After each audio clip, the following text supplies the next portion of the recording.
네, 미국이 예상했던 대로 자이언트 스텝을 단행하면서 우리 주식시장이 안도하는 모습을 보이고 있습니다. 한미 금리가 역전되면서 자본 유출에 대한 우려가 나오지만 정부는 국내에 미칠 영향이 제한적일 걸로 내다봤습니다. 취재기자 연결합니다. 강희경 기자. 네, 한국거래소에 나와 있습니다. 네, 먼저 오늘 코스피 상황부터 전해주시죠.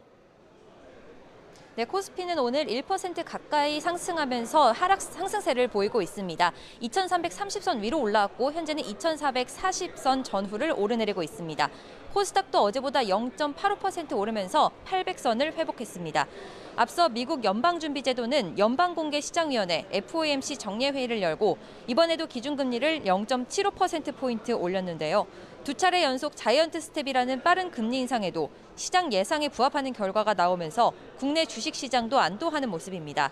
특히 제롬 파월 연준 의장이 기자회견에서 점진적인 금리 인상을 언급하고 경기에 대한 자신감을 표명한 점이 긍정적으로 작용한 것으로 보이는데요. 파월 의장의 이 같은 발언이 나온 직후 뉴욕 증시도 큰 폭으로 상승하며 마감했습니다. 위험자산 선호 심리가 회복되면서 환율은 어제보다 7.3원 내린 달러당 1,306원의 거래를 시작해 비슷한 수준에서 움직이고 있습니다. 다만 아직 물가가 정점을 지났다는 점이 확인되지 않았고 경기 침체에 대한 우려도 여전해 이런 움직임이 추세적으로 이어질지는 지켜봐야 한다는 분석이 나옵니다.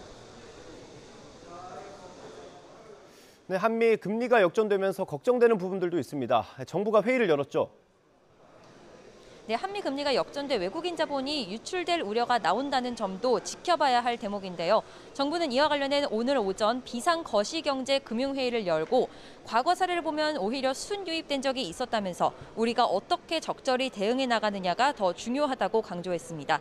추경호 부총리의 말 직접 들어보겠습니다.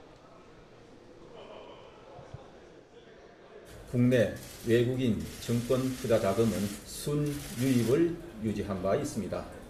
우리 경제 펀더멘털과 글로벌 이벤트에 대한 적절한 대응 등이 자본 유출에 더 중요한 영향을 미치는 것으로 평가됩니다.